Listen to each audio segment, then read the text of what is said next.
Greetings, nimfushela yankwenu. Nkwakho la mga kona la mga ta vona video le. Vito ni France ngono ka Sithole. Ni rhandza ku ta nta emahlweni ka vanhu. This video I don't mind why circulator eka vanhu hinkwavo because ni realize ku xikombo xi ni vitanile ni ku ni vitaneni ka mehe a xi ni vitanelanga dimension yin'we and I believe ku ni vitaneliwe all nations. Why ni vula marito lama eka xikwembu xi ni vitanile eku ni vitaneni ka xona nte loko na ha ti byela ku ni le ka platform ya yi-1 xikwembu a reveala swilo swa ku tala ka mehe. There is a lot of things leswi xikwembu xi swi revealaka ka mehe leswi ni swi vona swi nga swa nkoka ku va ni nga share na van'wanyana va makwerhu emisaveni hinkwayo, especially tanihi ma-Africa. As Africans ku na swilo swa ku tala leswi hi baka and eku hi beni ka swona hi hetelela hi nga kumi ti-solution. Ni vitaniweni ni lava ku ya vulavula hi swilo swa deep ngopfu swa le ka ngopfungopfu swa le ka ximoya. Why swa le ka ximoya na? It's because vanhu va ku tala va xanisiwa hi swilo leswi va nga swi voneki and van'wanyana va biwa hi swilo leswi swi nga endliwa khale and then loko va fika va bebukiwa ku va bebukeriwa henhla ka swona and swi fika swi famba swi va xanisa evuton'wini va hetelela va nga fikelelanga ku swi heteni. Ni lava namuntlha hi ta hi ya vulavula hi topic yin'wana yi sensitive ngopfu and I believe ku na lava yi nga ta va ba ku na lava yi nga ta ka yi nga va khomi kahle but mi ta ni khomela ku ri ki nge mi khomi kahle but the truth will always be the truth. For Bible ni hlaya ka mehe ka John chapter 8 verse 32 yi ri you shall know the truth and the truth shall set you free. Loko ya ka 36 yi ku only when the Son of Man set you free you shall be free indeed. I Bible ni yi dyondzaka ka Xitsonga yi ri mi ta wu tiva ntiyiso and ntiyiso hi wona ntsena lowu nga ta mi tshunxa and ka 36 yi ku loko wo tshunxiwe hi n'wana wa munhu u ta va u tshunxekile hakunene. Yes, Cisco hi mina, nickname is Cisco. A hi fambi ya vulavula vulavula hi topic ya ku khendla, topic ya ku khendla and topic leya ku khendla le it's very very sensitive because vanhu va ku tala va rhwalini va na swoya va vona va famba hi timovha ta ku durha. They have big houses, vana va va dyondza private school and wena loko u ri kule u vona ku ri vutomi bya kahle and you so wish ku onge u nga fana na vona. Mara namuntlha la ku ya la ku ta ni ta ku byela ku vutomi lebyi byi hanyaka namuntlha is a perfect life, i vutomi bya kahle ngopfu ku tlula lava va vonaka onge va hanya kahle. Ni la ta ku byela ku a va etleli vunyingi bya vona. Remember loko u ya khendla swi fambisana ti-sacrifice and loko sacrifice swi nga nandziki mana le kaya. Sacrifice ya vava because u ta famba u ya lava mali u kuma ku u na ndlala ya ku humelela, hunger of success. U kuma ku loko u lava ku ya khendla and ku na swipimelo leswi ku fika nga ta fika u swi kuma ti-terms and conditions. U kuma ku u na vana and you will have to sacrifice vana va wena, you will have to sacrifice vanhu lava va rhandzaka, you will have to sacrifice swilo leswi ngo va ti-needs ka wena for the sake of money, hikokwalaho ka mali. A hi fambi hi ya vulavula la hi ya vulavula hi ku khendla hi nkwembu. Xa ku sungula i yini i nkwembu? People they don't really understand loko swi ta ka vafi. Vafi hinkwerhu hina vafi. A swi endleki ku munhu a va ri ko ka misava leyi a nga ri na vafi. Why ni vula marito lama na? It's because hina hi nga ponisiwa hina vazalwana hina tendency leya ku munhu a nga na vafi ene hi hetelela a ni ku na van'wana lava fambaka va vulavula marito ya ku va ku hi tshame hi ya tikerekeni va hi byela ku vakokwani wa hina emadimoni vamaka wa hina emadimoni leswi va nga lova. Whatever la mi nga swi kumaka sweswe you got the misconception ya timhaka leti la mi nga swi kumaka mi swi kumeka wrong source. Ni lava hi ya vulavula hi swona before hi ya nghena ka ku khendla la hi vulavula katsongo hi vafi ku vafi i yini vafi. Before hi ya kule ngopfu ni ta kombela mi subscribe ka this video, mi ta kuma na ti-video tin'wana leti nga ti posta because there is a lot of information leyi xikombo xi ni pfunaka hi yona leyi ni vonaka ko yi nga pfuna vanhu va ku tala. Press the subscribe button ka YouTube, ya ka YouTube u fika u searcha and then u ta ni kuma. So u subscribe loko heta ku subscribe ku na xibelani xi nga kona and then u press xibelani lexa for the sake ya ku loko ni downloada ti-video tin'wanyana u kumeka u tikuma hi nkarhi immediately ni heta ku uploada ti-video u ta kumeka u tikuma. So va ka this is very sensitive. hinkwerhu hina yomkwembu hina vo vafi ni hleketa ku lexi nga fika xi ba Matsonga ngopfu i timhaka ta kala hi nga ri na rona rito ro ka hambanisa ti-ancestors na ti-gods. Loko a hi ko va na rito ka Xitsonga leri hi hambaniselaka ti-ancestors na ti-gods a hi ta va hi twisisa kahle ku vulavuriwa hi yini, because ti-ancestors loko i hlaya le Bibeleni vanhu lava va ri koho ka Old Testament va Abrahama hinkwavo loko famba va Isaka va na genealogy i rimintsu ra muti la munhu a davukaka kona, laha hi fambaka hi ya tiva ku wehe un'wana wa mani u bebuka hi mani mi davuka kwini, mani a bebuka mani, mani a bebuka mani. That is your genealogy, leswaku u vuya kwini. So it's very important ku tiva la u taka hi kona. Like for an example, n'hweti leyi i n'hweti ya heritage. Loko vulavula hi heritage i n'hweti ya ndhavuko, hi vona vanhu va ambala swa ku hambanahambana, Matsonga ma ambala Xitsonga, Mavhenda ma ambala Xivhenda, Maxhosa ma ambala Xixhosa hi mukhuva wolowo. Va representa lava taka hi kona. There is nothing wrong hi culture. There is nothing wrong hi culture. Culture yi ku tsundzuxa swa ku we mani, and yi tlhela yi ku teka yi tlherisela ndzhaku ku u ta hi kwini. Hi laha u fanelaka manje u celebrate vutomi bya vatswari lava va nga ku tisa la misaveni, vutomi bya vakokwani lava nga tswala vatswari va wehe, vutomi bya vakokwani va vakokwani va nga tswala vakokwani va wehe. You celebrate their life. Khoma point n'wana le kaya, lavaya a wu va worship, you don't worship them, a wu va gandzeli, ho celebrate, ho tsaka na ho tsakela vo tsaka eka genealogy ya wena. Loko hinkwenu hina vo vafi, and vafi va hina a hi madimoni, vafi va hina a hi madimoni. Now a wu ri ni ku tlhantlhela kahle ku u ta swi tiva ku na loko tlhelela kerekeni u tshika u yitwa mfundiso leya ku va ku va le hansi kumbe vafi i madimoni, ni la u tshama u swi tiva i yini madimoni. Madimoni loko u hlaya i Bibele ya wena yi ta ku byela swa ku ka ha ri ka ntima emisaveni ku nga se ze ku tumbuluxiwa nchumu, xikwembu xi nga se tumbuluxa misava. Misava ya ha ri hava shape, misava ya ha tele hi mati. Xikwembu xi ri etilweni a xi ri na swivumbiwa swa ximoya leswi involvaka tintsumi ta xoho leti a xi hanya xi nga ti endla tilweni, leswi involvaka va Mikhayele ntsumi ya nyimpi, leswi involvaka va Rafael ntsumi ya ku hanyisa, leswi involvaka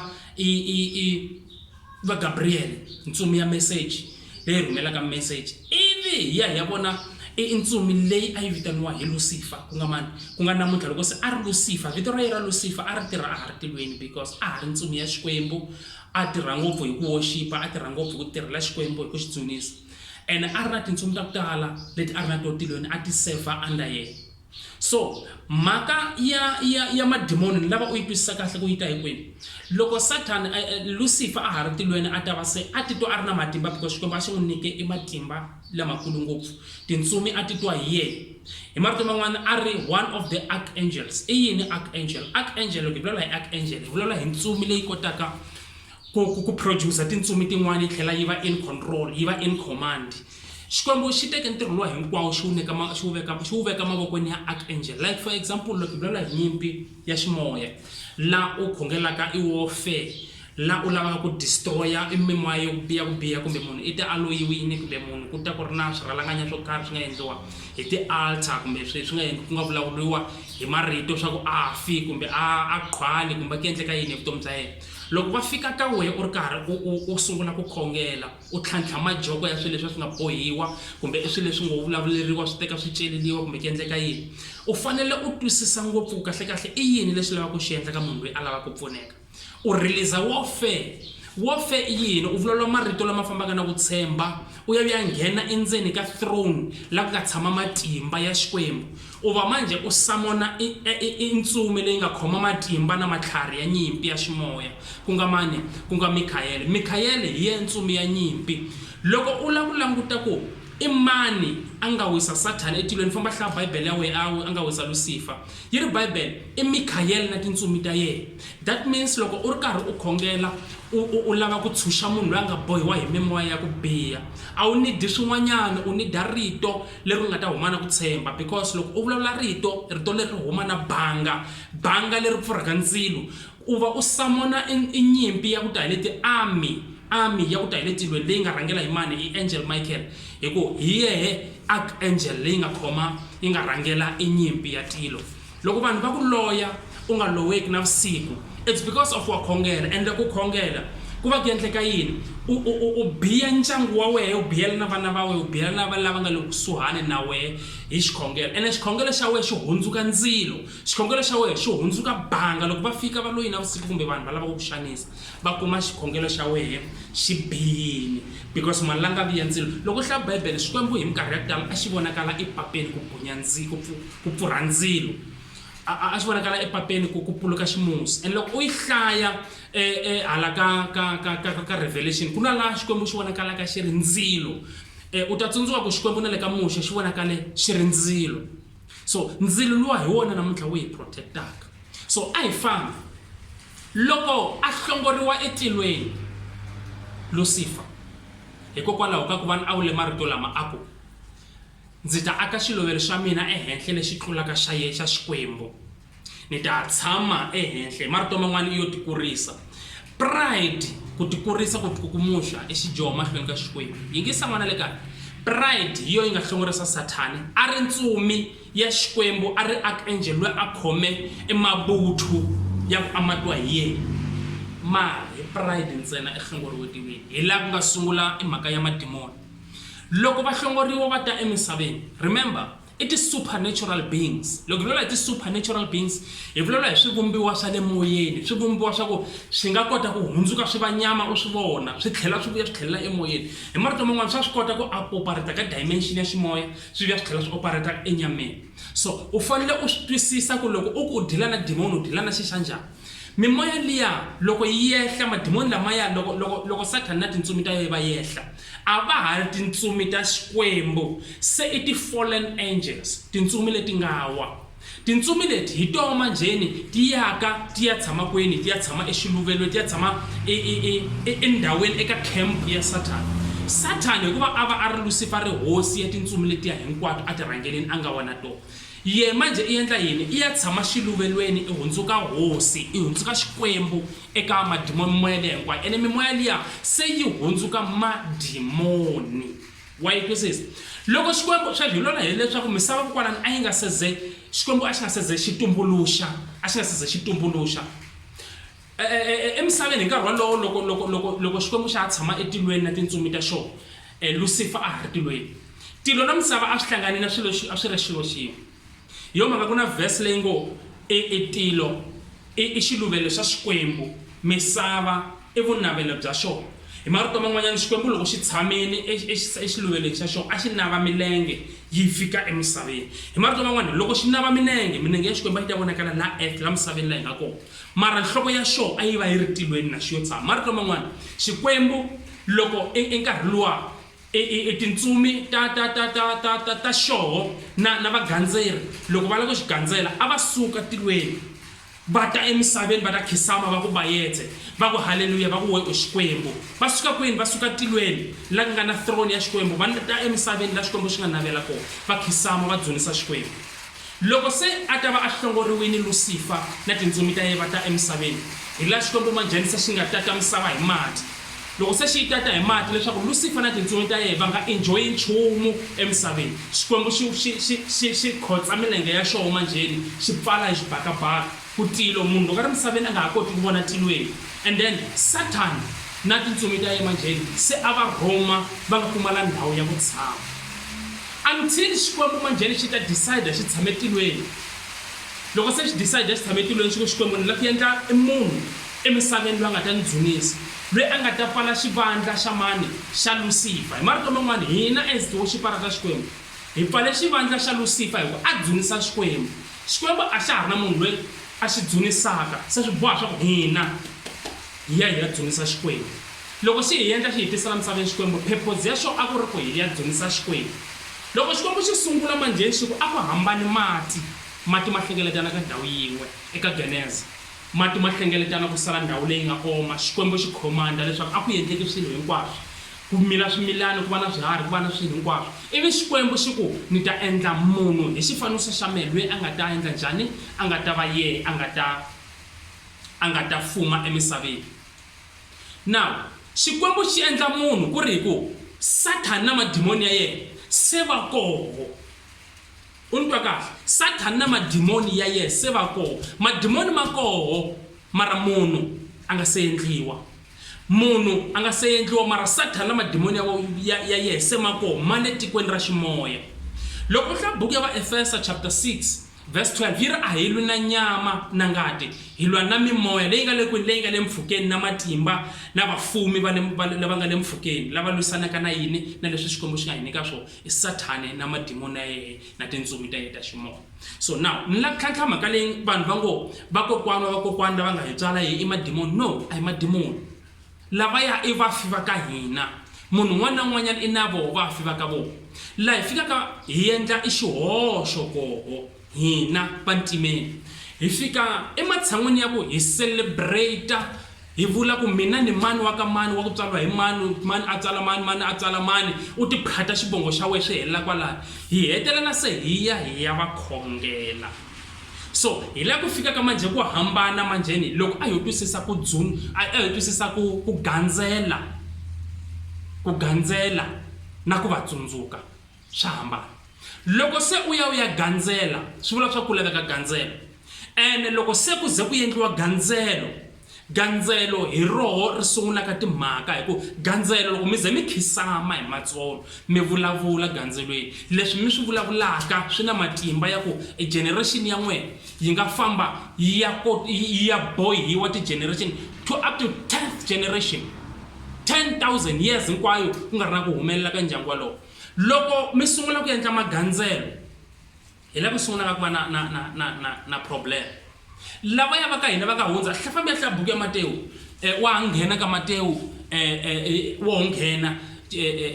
chapter 2 yi ta ku byela kahle swa ku genealogy kumbe xivongo xa Yesu yi ku byela hi ku tswalana ka voho, mani i tswale mani a tswala mani a tswala ku tswaliwa Davhida, ku tswaliwa mani ku ze ku ya tswaliwa hosi Yesu. Vanhu lavaya hinkwavo va nga va hlaya lavaya i ti-ancestor ta mani ta hosi Yesu. Hina Machangani kumbe Matsonga hi na problem ya ku a hi hambanisi ku ti-ancestor na ti-gods i yini, because loko hi sungula hi ya gandzelweni hi fika hi khisama manje se hi create ti-gods ematshan'wini ya ku va hi tsundzuka ti-ancestor. Loyi a nga ta ni twisisa kahle munhu loyi a nga ta kota emihleketo na ye a nga ta hambanisa ti-gods na ti-ancestor. Ti-ancestor i va ka hina lava nga lova va nga hundza emisaveni, a ni va khongeli no va tsundzuka. Sweswo ku ri Heritage Day ni mbala ni va tsundzuka, a hi nandzu ku va tsundzuka. Problem i ku u ya va khisamela, so u va dzunisa, u va worshipa hi mukhuva lolo, so ya va khisamela. So hi marito man'wanyana a hi vona madimoni, hi wehe u va demonizaka wo hanyaka, because munhu loyi a hanyaka hi yanga na matimba, u ha rhwele matimba wehe because wa ha kota ku vulavula rito ivi ri endla impact ka spiritual world, ka misava ka ndhawu ya ximoya. Vo a va ha vulavuli nchumu, vo lava nga koho swi va etlele hi la side ya manje hi ya ka spiritual cloning. Loko Satan na madimoni ya ye va ta va wini, Satan xi ya create e xiluvelo xa xona, xi ve xi ya create empire. Loko vulavula hi empire hi vulavula hi xilo lexi nga ta lasta ti-generation hinkwato, ene loko xi createni xi ya veka ti-department na ti-department. Kusukela ka Satan kuma ma-devil worshiper ma operate hi ndlela ya wona, ya kuma ma-satanism na wona ma operate hi ndlela ya wona. Ma-satanism ma n'wi tivi Satan, i ma-devil worshiper ma n'wi tiva ka Satan. Kusukela ka ma-satanism ma recruita hi ximoya, ma nghena na le tikerekeni vanhu va ri khongeleni. Loko kereke yi nga tiyanga ma nghena ma-satanism ma khongela na n'we ma distributa mimoya, because tikereke ta namuntlha a ta ha ri na matimba. Tikereke ta namuntlha a va ha khongeli hi ku twisisa ku i mani loyi va n'wi khongelaka, ndzilo a wa ha ri kona, matimba tikerekeni a ma ha ri kona. So that is the reason why hi famba hi ku ya khongela mara hi tshama na ma-satanism, hi tshama hi ku ya khongela hi control hi ma-satanism, because va nikiwe matimba ya kusuka kwini, ya kusuka ka xiluvelo xa Satan. So loko manjeni va nikiwe matimba hi ndlela yaleyo va kota ku controla. So ma-devil worshiper na ma-satanism ma tirha ka department, similar departments ta yelana ti-department leti mara ti fana, because ma-satanism a ma na matimba ku fana na ma-devil worshiper. Ma-devil worshiper ma tivana na Satan face to face, So loko se hi muva hi ya ka devil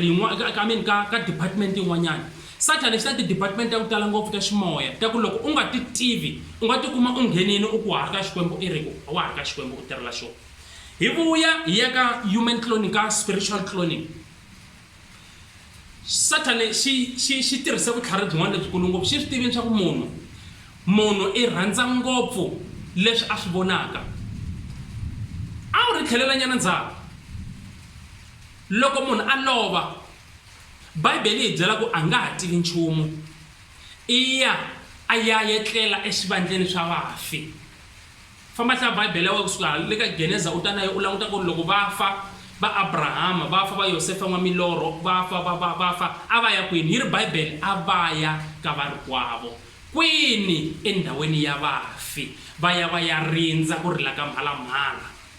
hikuva va nga ta endla njhani? Va nga ta pfuxiwa ekufeni. Fortunately lava nga fa hala ka Old Testament ya kuma leswaku Yesu Kreste loko a vambiwa eGolgotha i pfuke na vona, a pfuka na vona va ya kwini? Va ya paradise. A va se nghena xilweleni xa tatana, va ha ri paradise, va rindza ku rila ka mhalamhala ka hina. Loko se ku ta rila mhalamhala ku vutliwa hina hi famba, hikuva ku nga ta va na final judgment.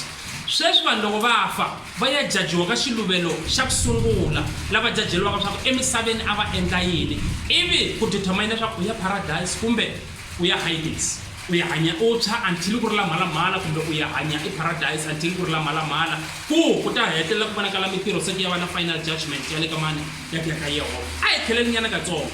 loko va fa vatswari va n'wina ku ri ku a va amukelanga Kreste Yesu le ndzhaku ka kona, va nga ponisiwanga. Ku na ti-believe ta ku hambanahambana. Loko u ti landza hala ka Xihindu va believe ka Ximuslim va believe swa ku na life, ku na life after death. That's why va believe ka ti-reincarnation, swa munhu loko a lova i ya tlhela tswariwa futhi. So ti-beliefs leti ti hambanile. So loko munhu a lova, khoma leswi, loko munhu a lova a nga tivananga na Xikwembu, lexi endlekaka Satan xi teka munhu luya,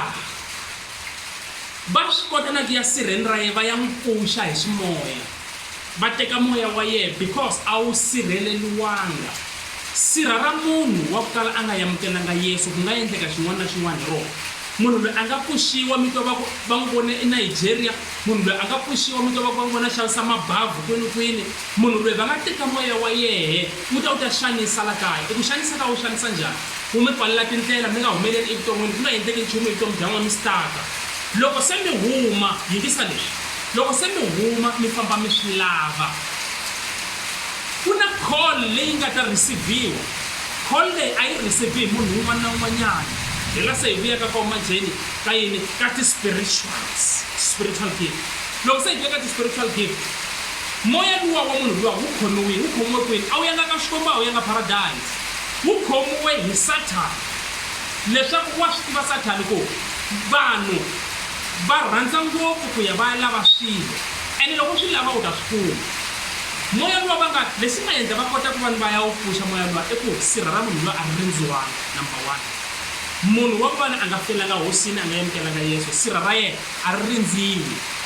Ri ya rindza hi mani? Hikuva munhu loyi i fele munyameni, ene mfumo wa munyama hi wo wu tekaka control hi sirha leriya. Xin'wana na xin'wana xi endlekaka hi munhu loyi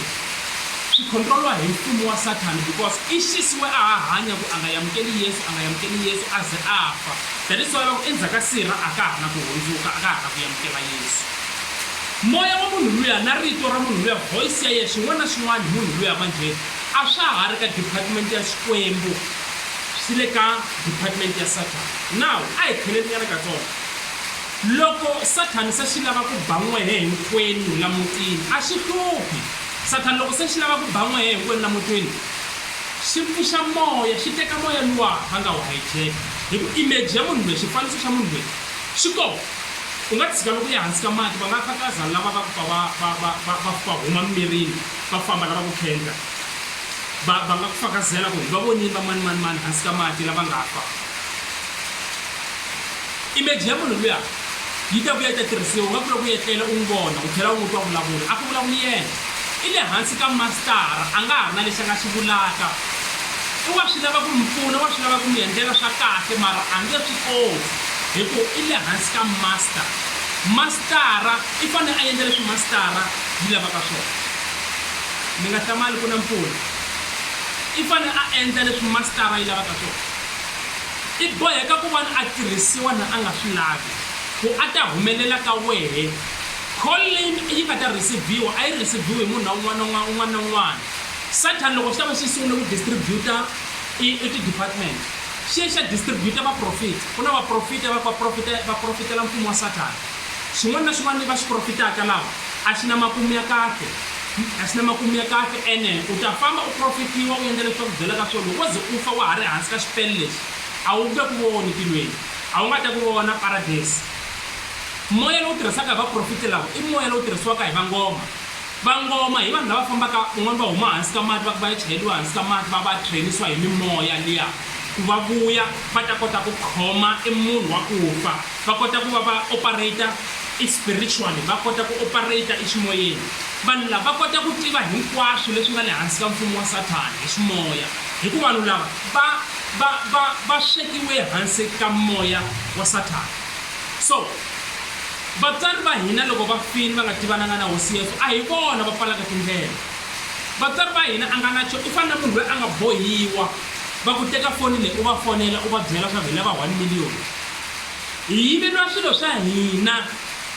hi mfumo wa Sathana na madimoni yako na madevil worship na masatanism na ti-agent vanhu lava sukaka va thenga va kuma timali ta hina na swilo swa hina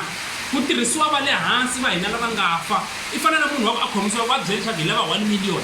va byeli swa hi lava yini va tshama va dimanda va fi va hina a va ku dimandi vona ku dimanda mastara loyi a nga rhangisa vo mahlweni. Ene ni wisha a nga siku rin'wanyana ku nga va nga pfuka vatswari van'we hinkwenu mi fambaka mi ya tin'angeni ya swi lavaka va ngoma va pfuka hinkwavo vatswari van'we n'we mi ngo swi swa n'we a swi lungi va le hansi va pfaleli. Mi nga titwa tinhlamulo leti mi nga ta tikuma ka vatswari van'we va nga tlhela va rila na mihloti va ku vananga leswi a ni mi rhandzisa swona mi tshemba njhani leswaku ni nga mi pfalela tindlela laha vananga leswi mi swi vulaka hinkwaswo mali ni swi tivi swa ku mi ya ka nyamusoro a ku mi fanele mi dlaya homu me a ni swi tivi swa ku mi ya ka nyamusoro a ku n'we mi fanele mi ya mi heleketa mi dyiwa me a ni swi tivi hinkwaswo sweswo. Wa twa ku lexi endlaka a nga swi tivi i yini i ku moya wa yena miri wa yena image ya yena hinkwaswo swi ya pfuxiwa sirheni swi tirhisiwa ka mfumo wa Sathana a hi yena wo tirhisiwa. Mi yiveriwa swilo swa n'wehe hi vito ra yena mi yiveriwa leswi a mi ta va mi ri na swona hi vito ra yena mi pfaleliwa tinyiko ta n'wehe ku ti nga humeleli ti nga manifest hi mavito ya vafi va ka n'wehe. Kasi loko a mo fika mi swi twisisa ku emadimoni i mimoya liya i madimoni a hi vona madimoni vo tirhisiwa hi mimoya liya ya madimoni. A hi vona madimoni vo tirhisiwa hi mimoya liya ya madimoni. Ri huma dimoni ri manifesta ri vulavula hi voice ya yehe eka nyamusoro kumbe nyangeni a hi yena a dimandaka i mastara a dimandaka hi vito ra yena. Mi tshemba ku na lava nga ta nitwa lava nga ta ka va nga nitwi hi lava nga ta yala na ntiyiso. Ni ri ka n'weme exikwembu endhawu yi kulu ngopfu etilweni. Xikwembu makungu ya xona kusukela masungulweni a ku ri ku vanhu hinkwavo a va yitile a va wu voni mfumo wa tilo. Ene xikwembu loko xi hi endla xi hi tisa misaveni xi swi tiva swa ku na Sathana a xi hi tshemba xi swi tiva swa ku loko wo tshemba leswaku u na matimba wehe tanihileswi xikwembu xi nga vula entangeni wa Edeni ku hava nchumu na xin'we lexi nga ta ku hlula loko wo xi tshemba. A xi swi tiva xikwembu ku loko wo xi tshemba Sathana nge ku tshembi. Lexi endlaka namuntlha hi nga humeleli hi hetelela hi famba hi swi lava and then Sathana xi ya release mimoya xi ri a wu ri tlhelela ka call liya loko famba u swi lava Sathana xi release mimoya ya show ya swiprofeta nga yi tirhisa xiprofeta leswi yi nga ta fika yi swi khoma moyeni leswi yi nga ta fika yi ku byela swona ene yi ta ku byela swilo leswi swi tivaka and lexi endlaka u va convinced ku ta ku byela swilo leswi swi tivaka a ku byela leswaku mutswari wo i love hi lembe ra so kakan'we ku yime so kakan'we ku yime so a ku byela hinkwaswo leswi swi tivaka u hetelela u va convinced ku munhu loyi vulavula ntiyiso. Ina i vulavula ntiyiso wa ku tiva kakan'we wa ku vona hi ku altari ti-altar i na matihlo ya altari ini altari kasi vanhu lava loko va famba va thwasa that's why iya vuya na mtundu a vuya na va ri ku na yini leswi a nga ta vuya na swona timpandi leti a nga ta vuya na to a nga ta operate hi tona timpandi letiya hi toho ti connectaka le ehenhle eka source ya matimba ya kona loko we u ta lava timhaka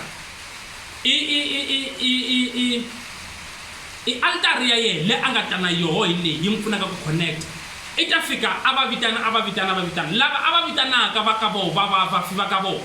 va ta vulavula na vafi va ka n'we hi ku hinkwavo va finengetiwe hi umbrella ya yi one ya le hansi ka munyama ene va ta communicate va tlhela va ku byela leswaku vafi va ka n'we va ri swo karhi a swi endleki mhaka 1 2 3 4 swi lava endla 1 2 3 4 5 6 tsundzuka Satan xi endla sure swa ku vanhu va sure va etlela va cina a va nge xaniseki vana va Satan n'we mi ri koho phela n'we mi va hlayisa u hleketa swa munhu nga famba a ya thwasa a vuya a ta tirha mayani ya koho yin'we hi wena Satan xi endla sure swa ku va fanele va kuma vutomi hi n'we famba mi ya tirha mi vuyisa mali mi yi vuyisa ka vona for the sake ya ku a va tshami va tsakini va nethezeka va va kahle va tsutsuma ka freeway ya kahle va titwa va hanya vutomi bya kahle until va ze va fa ene loko va fa va nga yamukelanga Yesu hi yo mhaka manjheni mimoya ya vona yi ta ya tirhisiwa u twa va ku i kume vun'anga bya kokwana wa yehe wa ku tsala mhaki mani munhu luya wa n'anga i fe a nga tivananga na hosi vun'anga lebyiya bya tekiwa byi khomiwa eka mastara eka tilo ra mastara eka xiluvelweni xa Satan ku zekiya ya navuwa loyi a nga ta kumeka na xintukulwana xin'we vun'anga lebyiya byi xikhoma u to tova ku i fanele ya chayeliwa vun'anga lebyi ya n'wi hlupha yini wa vabya ku endleka yini swi boha xi n'wi ba hi mavabyi xi n'wi vabyisa i Satan madimoni lamaya xi ma rhuma swa ku ma ya n'wi vabyisa ku a ta ze a receive calling la nga na yona loko a receive calling liya ya vunyanga swi nghena manjheni swi distributa network ya ku a ya traina ku kota ku twa mimoya loko yi ri karhi yi vulavula mara a wu ri ku byela ku munhu loyi va ngo i fanele a ya chayeliwa i na vunyanga loko o yamukela Yesu Kreste tanihi hosi na mponisi hi ka nenenenene a nga hi mikisi na nchumu ni ku byela ni tshame laha a ku na vunyanga byi nga ta n'wi landzelela because munhu loyi i fanele a kuma deliverance mimoya leyi n'wi landzelelaka yi tshoviwa yi hambana na yena ivi a biha hi xikhongelo ivi a sungula ku landzela Yesu that is why i subject leyi ni nga lavi ku yi chumayela hi ku na vanhu va nga vavisekaka a ni lavi ku yi chumayela ni lava ku yi vulavula in general fana na sweswi ku n'wana na n'wana loyi a nga tshikaka a va na question a ni feyisa hi qhuveka hi ya mahlweni hi vula hi tona timhaka leti hikuva vanhu va ku tala evuton'wini a va humeleli hi mhaka ya timhaka leti vafi van'we lava nga tiyetlelela loko a masirha ya vo a ma biyiwini kumbe mimoya ya vo yi hlayisi va yamukele Yesu mimoya vona na mukhayita va ya hlayisekile mimoya ya vo futa yi nga ta thintiwa hi nala that is why loko va lovile hi ku yetlela hi ku rhula rest in peace mara a va kumi ku rhula hi ku ambaniki ku rhula n'we hi mi hanyaka mi ya mi ya fika mi khisa mali ya masirheni laha mi fika mi chela makole mi vulavulela and loko mi chela makole mi vulavulela mi va mi nga vulavuli na vona mimoya ya vo yi khomiwile a ku vulavuli vona vo tirhisiwa ku va vulavula na n'wina ku mi ta yiveriwa leti mi nga na swona a wu ri ku byela munhu un'wana na un'wana loko a bebuka a taka ka misava leyi i ta a ri na tinyiko ta yena leti nga preferiwa hi tilo misava yi nga se sungula mara hi ku ya hi leswi u fikaka u swi kuma emisaveni kumbe la ka maaltari la u fikaka u bikiwa ka wona hi la ku fikaka ku onhaka swilo xikwembu xi ku nyika vutlhari byin'wana bya divine mara a wu kumi breakthrough hi ku u pfalele hi tialtari u pfalele laha u nga fika u bikiwa kona u pfalele leswi u fambaka u hlamba hi swona u pfalele leswi u fambaka u hoxeteriwa hi swona ku ze u hoxiwa hi swilo swa valoyi na maziyoni na vaprofeta swi ku ba hi namba mani hi ku wa ha ri ndzeni ka mfumo wolowo la ndzeni ka mfumo loko endleka swi swa ku tala Sathani xi na vaprofeta heyi Sathani xi na vafundhisi Sathani xi na vanhu va tlhantlha ka vhangeli u nga ze u swi vona nga ya wona xisa leyi vhangeli xa yimba munhu loyi a nga ta ku a tiva ka Bible kusuka ka Genesis ku ya fika ka Revelation ka hlavutelo a nga ku hlahlavutelela Bible mara munhu loyi a hi wa le ka mfumo wa Xikwembu ni ta endla yin'wana video siku rin'wanyana laha ni nga ta vulavula hi ti-marine pastors laha ni nga ta vulavula hi vafundhisi va le hansi ka mali lani nga ta vulavula hi vanhu lava khendlaka va vuya na swilo topic ya mina namuntlha a ku ri mhaka ta ku khendla hi nkwembu a wu ri se ni hetisela loko va ku munhu i khendlini khendle hi nkwembu loko u ya khendla va ku nyika ti-option ta ku hambanahambana and ti-option leti swi le ka we n'wini ku hlawula yini manje mina namuntlha ni khete ku vulavula hi ku khendla hi nkwembu wa ka n'wina a wu tshama u swi vona emutini ku humelela munhu un'we ene mahumelelo ya yona ma vona ku a ya nomani leswi a nga humelerisa xiswona mara vanhu hinkwavo makoni wa yehe hinkwavo a ku na leswi fambaka hinkwavo swi la va tirhela yehe va khisamela yehe munhu loyi ku na mhaka leyi a va ka a yi endlini ene loko u ku wa swi languta emutini walowo ku ta huma munhu loyi nkarhi wun'wanyani a nga ta bebukiwa a nga ri kahle kumbe kumbe ku humelela munhu la a suketeketana a cinca evuton'wini bya yeswo swi nga fambi kahle a sungula swi hlangana nhloko a endla yini i munhu loyi ku va ka ku sacrifice-iwe hi yena ku va munhu loyi a nga suka famba ya khendla hi leswi a nga fika a hlawula swo kumeka ni la ku va na mali hinkwayo ni la ku va na mabindzu la ku va na swilo leswi hinkwaswo ni sacrifice hi munhu wa so munhu yaloya ya mihleketo yi ta cinca kumbe munhu loyi a sungula i munhu wa ku hanya majele a va na tinyimpi hi ndlela yin'wana loko u n'wi kuma a ri sober munhu loyi u n'wi tsoko mpfokela hlaya ku endleka yini a nge ku byeli na yena because u control-iwe i munhu wa ku i fanele a tshama majele i fanele a tshama a endla enyimpi ene munhu yaloye because i control-iwa hi altari leyi yi nga endliwa kwini le loko va sacrifice munhu yaloye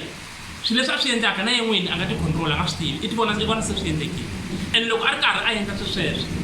loyi a nga ya khendla ku nghena mali loyi a nga ya khendla swi famba kahle loyi a nga ya khendla swi hinkwaswo pfuna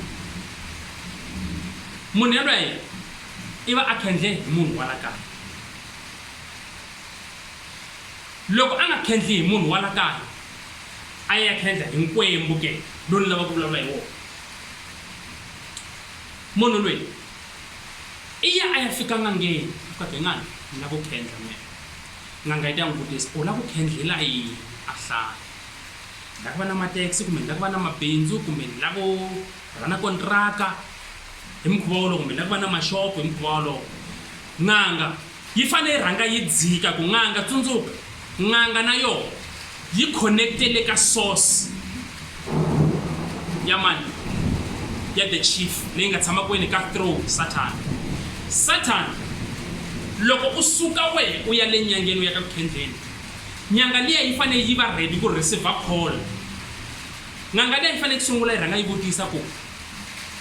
wa qualify ku u nga khendla na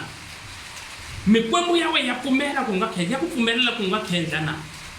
leswi xi endlaka nganga liya yi fanele manjeni yi dzika spiritually leswi yi nga trainela swona yi dzika hi ximoya yi ya vutisa yi vutisa emikwembu ya wehe ku ma n'wi tiva munhu wa so na ene lava vutisiwaka yingisa mina lava vutisiwaka a hi lava nga yamukela Yesu va nga tshama paradise ku paradise aka ha ngheniwa nyanga yi a ngheni paradise mziyoni hambiloko o ba moyeni wa njhani paradise a nge ngheni hi la nga tshama lavo lulama lava nga yamukela Yesu va ngesezelaka lava vutisiwaka hi lava va nga famba emisaveni va nga ri voni tilo masirha ya vona a ma bihiwanga mimiri ya vona ya tirhisiwa marito ya vona ma tirhisiwa va serva hansi ka mastara loko munhu loyi nganga leyi yi dzika yi ya vutisa va ka n'wena yi vutisa voho hi ku hi vo va nga ta vulavula mara a hi vona va hlamulaka ku hlamula loyi a vulavulaka hale a va tirhisaka ku nga mastara hi ku tsundzuka na loko wo khendla swi khendleka u hetela mali yaleyo u va na yona ti-sacrifice leti endlekaka ti ya ka mani ti ya ka mastara a ti ka nkwembu wa ka n'wina nkwembu wa ka n'wina wo pfumela ntsena a wu na chance swo boha u pfumela hi ku ti le hinkwenu mi le hansi ka yini ka mfumo wun'we same kingdom the kingdom of the darkness la ku fumaka mani mastara ku nga Satan a ti kumbani to vanhu loko enkwembu lowu nga khoma muti wa ka n'wehe hinkwawo ku pfumela swa ku ya n'wi tiva va za va ku vita hi vito ra vutsongo kumbe mahlale godweni kumbe we mani ke hi vito ra vutsongo va ku tiva hi rona ivi va byelana le hansi ku ku na mahlale godweni ayaka aya hlangana na mani nyanga le na yone i fane va yi mention hi vito yi le ka mani sweswi vulavulaka i ya lava ku ya khendla va pfumelelana hinkwavo swa ku khendla wena hi marito man'wanyana mikwembu liya hinkwayo yi pfumelelanini ku yi ya sapota weka xin'wana na xin'wana u xi endla swi boha yi fularhela lavan'wana that's why va ku u khendle hinkwembu lava ya van'wanyana hambiloko voya va lava ku zama ku endla yini va vitana va le hansi mikwembu liya yi va fularhelini because wehe u ya yi teka mikwembu liya u tirhisa yina sacrifice loko va famba va ya tirha hinkwavo va tirhela wena loko va tirha swilo leswi va swi endlaka hinkwavo a swi na ndlela hinkwavo va tirhela wena hikuva u ya khendla yini hinkwembu ene nkwembu lowu a wu na say hi mhaka ta ku control yini hi master tsundzuka n'we hikuva mi xaniseka hinkwenu va makwenu wa loyi wa ku a nga khendla hinkwenu swi tsakisa mani swi tsakisa Satan tsundzuka Satan tele swilo swinharhu misaveni to kill steal and destroy ku dlaya ku yiva na ku hangalasa so loko mi ri karhi mi xaniseka n'we misaveni vanhu hinkwenu tsundzukani n'we hinkwenu mi xanisekaka la misaveni swi swa n'we hinkwaswo swi nga lungheki loko u khoma laha swi ya le u khoma laha swi nga lunghi ku tsaka Sathani na madimoni ya yena madevil worshiper that is why ku ta ze ku ya fika musamariya wa Musa siku rin'wanyana a fika kona ku vona a ku profeta ku swilo swa wena a swi lunghi swilo swa wena a swi lunghi swilo swa wena mani hambiloko u khoma laha a swi lunghi a ku profeta loko a ku profeta a nga ku profeta hi xiprofeta ku ta hi le ka Xikwembu na yena i ku profeta hi xiprofeto xa ku huma kwale mara na yehe ku i nyikiwe matiko ya altari ya ku na yena i fane a tirhela ndyangu wa yena hi ndlela ya yena a ku profeta loko a ku profeta na ku ni nga ku pfuna a ya ku pfuna eku ku pfuneni ka yena tlhela swi lunga swi va right eku ku pfuneni ka yena loko swi va right we still a wu se tivana na Xikwembu material swilo swa wena ntirho u ta wu kuma u tirha swilo hinkwaswo va right mara swilo swa wena hinkwaswo swi controla hansi ka mfumo wa mani wa master Satan so xa nkoka endzeni ka swilo leswi hinkwaswo i ku u nga humelela u ti byela swa ku i mikateko ya Xikwembu ku nga ri mikateko ya Xikwembu Sathani Sathani xi nga ku nyika mamiliyoni mara xa fika xi ku pfala yini u ya khendla u khendla swi humela nkarhi wun'wana u khendla hi vana hi mbeleko wa wena n'wini u khendlela leswaku loko u teka wansati u tshama na yena loko ri wanuna loko a kuma khwiri wansati ri fanele ri huma ri nyamalala and loko ri nyamalala we a wu swi tivi swa ku why loko swi tiva hi wena nuna loyi hikuva hi leswi u nga hlawula loko u ya le vasati lava va tekaka hi xitalo va tivi nchumu